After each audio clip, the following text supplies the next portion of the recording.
কারো রবে নাই ও মোহ জীবন যৌবন তবে কেন মন করো এত বাসনা।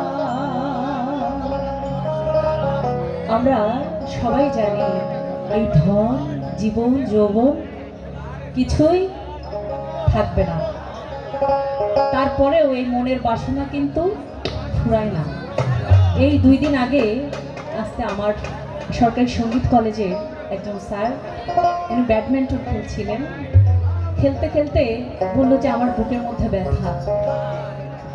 ওনার মানে কক্সবাজারে রিসোর্ট আছে, অনেক টাকা পয়সার মালিক তিনি, কিন্তু ওনার কথা না, এদেশের প্রধানমন্ত্রীও যদি হয় তাই উনি নিয়ে যেতে পারবে সঙ্গে করে?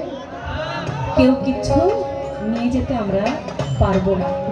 তবুও আমাদের মনের বাসনা কিন্তু ফুরায় না।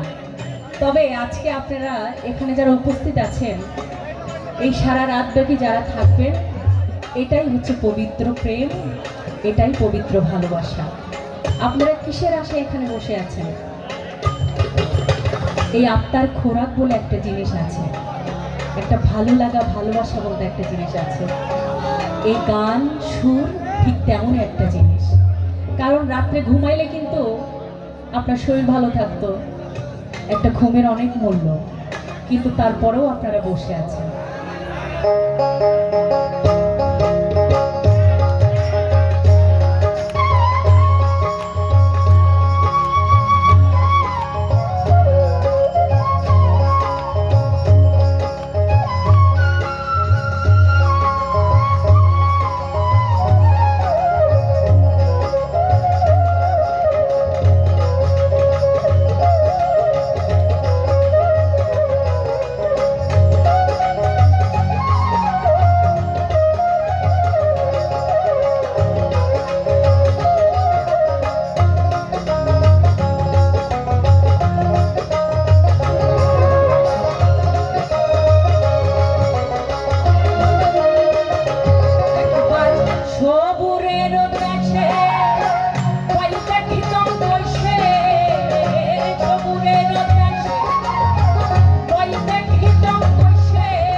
সবসময় আল্লাহর ইবাদত করে, আল্লাহ কিন্তু তার পরীক্ষা নেওয়ার জন্য বিভিন্ন রকমের বিভিন্ন কায়দা করে তাকে বিভিন্ন পরীক্ষায় ফেলে নাকি? এই জন্য লালন সাহেজি বলছে যে করে কালা চরণে রয়াসা জানো না রে মন তার কি দুর্দশা ভক্ত বলি রাজা ছিল তার সর্বস্ব ভাঙিল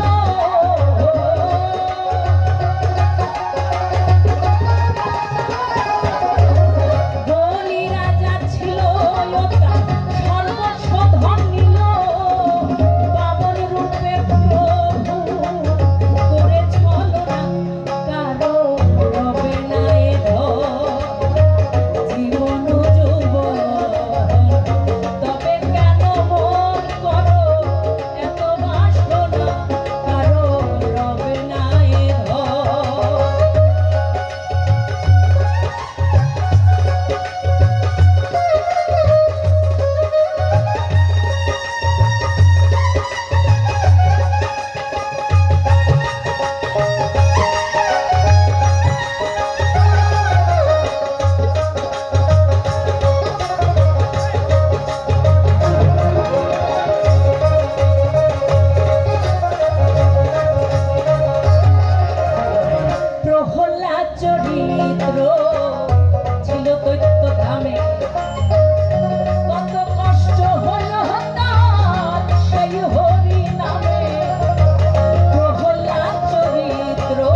হিন্দু সম্প্রদায়ে একটি গল্প সবাই জানে। রামের ভক্ত লক্ষণ ছিল, সে ভালোবাসা দেখানোর জন্য এই বুক চিরে দেখিয়েছিল যে দয়াল আমি তোমাকে কতটা ভালোবাসি। লালন সাইজি সেই মেসেজটি এই গানের মধ্যে দিয়েছেন। রামের ভক্ত লক্ষ্মণ ছিল সর্বকালে